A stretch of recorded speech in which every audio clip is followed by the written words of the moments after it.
ఓం నమ శివాయ. హర హర్ మహాదేవ్. జై శ్రీ కాళీ. జై సనాతన్ ధర్మ్. హర్ హర్ మహాదేవ్. నేను కొన్ని అడగాలి అనుకుంటున్నాను ఈఓ గారిని, వెమ్లవాడ ఈఓ గారిని కొన్ని అడగాలనుకుంటున్నాను. మీరు అసలు వెమ్లవాడ ఈఓ గారు, మీరు అసలు హిందువేనా? హిందూ అయితే ఆ గుడిలో ఆ మసీదు గురించి మీరెందుకు గవర్నమెంట్ దాకా తీసుకెళ్ళలేకపోతున్నారు? ఎందుకు అక్కడ ఉంది? దాని గురించి మీరు ఎందుకు మాట్లాడలేకపోతున్నారు? నీకు ఈఓ పదవి ఇచ్చింది ఎవరు? నువ్వు అసలు ఈఓగా ఎందుకున్నావు? వెములవాడ గుడిలో ఆ దర్గా ఎందుకుందో సమాధానం చెప్పే అవసరం నీకు ఉంది. లేకపోతే నీ మీద కఠిన చర్యలు తీసుకోవాల్సి వస్తుంది. నువ్వెందుకు స్పందించట్లేదు? స్పందించాల్సిన అవసరం నీకుంది కదా. గుడికి సంబంధించిన స్థలం ఎంతుంది? దేవాదాయ శాఖ మంత్రి మీకు కూడా నేను చెప్తున్నాను, గుళ్ళకు సంబంధించిన స్థలాలు ఎన్ని ఉన్నాయి, ఎక్కడెక్కడున్నాయి, అవన్నీ ప్రజలకు చెప్పండి. ప్రజల మీద బతకడం కాదు, ప్రజల మీద బతకడం కాదు. ప్రజలు తెలుసుకోవాల్సిన అవసరం చాలా ఉన్నది. గుడికొచ్చే నాణ్యం అంతా ఎక్కడికి పోతుంది? గుడి దేవాదాయ శాఖకు సంబంధించిన భూములన్నీ ఎంతున్నాయి, ఎక్కడెక్కడ ఉన్నాయి, ఎవరి ఆధ్వర్యంలో ఉన్నాయి, ఎవరెవరికి ఇచ్చారు, ఇవన్నీ మాకు కావాలి. మీరు చెప్పే వరకు వదిలిపెట్టే ప్రసక్తే లేదు. దేవాదాయ శాఖ మంత్రికి గాని, ఇది వెమ్లవాడ రాజరాజేశ్వరి టెంపుల్ ఉన్న ఈఓకి గాని ఇది నా వార్నింగ్ అనుకోవాలి. మీరు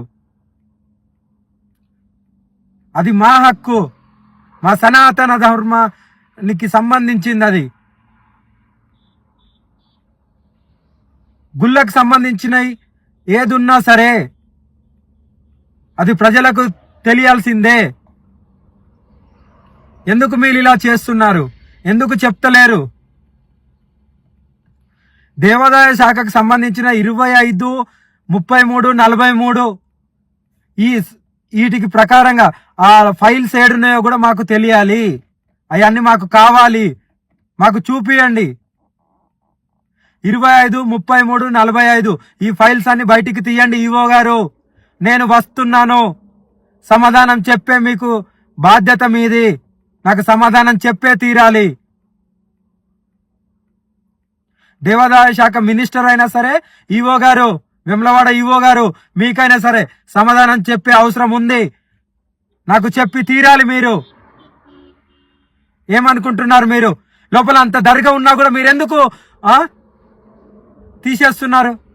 ఎందుకు స్పందించట్లేదు? మీరు అసలు హిందువులా, ముస్లింలా? మీరు ముస్లింలు అనుకుంటా, క్రిస్టియన్ అనుకుంటా, అందుకే దాని మీద స్పందించట్లేదు. స్పందించాల్సిన అవసరం ఉంది కదా. ఎందుకు స్పందించలేకపోతున్నారు? గుడికి ఈవో నువ్వు ఉంటావు, కానీ ప్రజలు ఎప్పుడూ అక్కడికి వస్తేనే నీ కడుపు, నీ ఫ్యామిలీ బతుకుతుంది. ఇది ఒకటి గుర్తుపెట్టుకో. ఏమనుకుంటున్నారో మీరు?